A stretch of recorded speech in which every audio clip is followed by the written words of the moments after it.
everyone, welcome back to the channel.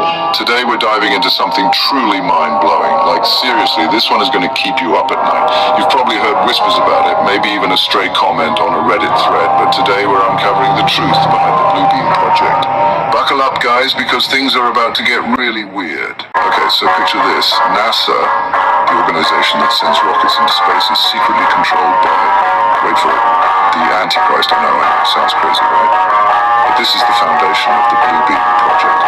This theory claims that NASA is using crazy advanced technology to literally brainwash us all into accepting a new world order. They want to control our minds, you guys. Like, they want to tell us what to think, what to believe, maybe even what to eat for breakfast. It's some seriously freaky stuff. So, this whole conspiracy theory started with a Canadian journalist named Serge Monast back in the 90s. Serge was convinced that the government, specifically NASA, was up to something shady, like really shady. He believed they were using something called psychotronic technology to manipulate us. Basically, they'd beam messages straight into our brains, making us believe whatever they wanted. Imagine waking up one day and suddenly thinking that pineapple on pizza is the best thing ever. That's the kind of power we're talking about here. And get this, Monast believed this whole Bluebeam takeover was going to happen in 4 stages.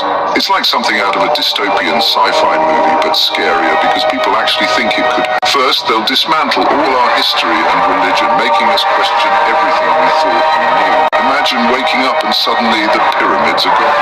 Then they'll stage these insane holographic light shows in the sky, making us think it's aliens or angels or something. I'm talking full-on Star Wars level special effects, but in real life. Chapter 4. Step 1. Erasing history. Okay, so stage 1 of this whole crazy plan is all about messing with our minds. Like seriously messing with them. Imagine one day you open a history book and everything you thought you knew is gone. They're talking about aliens building the pyramids, or maybe the Earth being flat, or maybe even that we're all just living in a simulation. The idea is to make us question everything, to make us feel lost and confused. And when we're at our most vulnerable, that's when they swoop in with their new world order. Chapter 5. Step 2. The ultimate light show. Alright, so stage 2 is where things get really wild. Imagine looking up at the sky one night and boom, there's a giant hologram of Jesus floating above your house. Or maybe it's Buddha or Allah or even aliens. Your worst fear, right there in the sky. The Bluebeam theory says they'll use super advanced technology to project these images all over the world, freaking everyone out and making them think the end is near. Chapter 6. Step 3. They're in our heads. Okay, this is where it gets really creepy. Stage 3 is all about telepathic communication. Yes, you heard me right. Telepathy. The theory says that they'll use some kind of advanced technology to beam messages directly into our brains, bypassing our senses entirely. It'll be like hearing voices, but instead of coming from outside, the thoughts will feel like our own. Chapter 7. Step 4. The New World Order. This is it, guys, the final stage of the Bluebeam project. This is where everything comes together and the New World Order is established. Imagine a world where everyone thinks the same, believes the same, and obeys the same leader. No more free will, no more individuality, just a bunch of drones following orders. That's the ultimate goal of the Bluebeam project, to create a world where everyone is under their control. Mysterious deaths and cover-ups. Now here's where things get really suspicious. Serge Monast, the journalist who first exposed the Bluebeam project, died suddenly of a heart attack in 1996. And get this, another journalist who was investigating the Bluebeam project also died of a heart attack just a few weeks later. Coincidence? Maybe.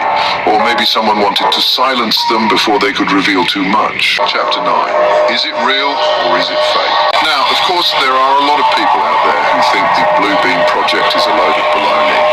They say there's no evidence to support it, and that it's just a bunch of crazy conspiracy theories, and they might be right. But then again, there are a lot of things in this world that we can't explain. Chapter 10, what do you believe? So there you have it, guys. The Bluebeam project in all its glory. Is it a real threat or just a harmless conspiracy theory?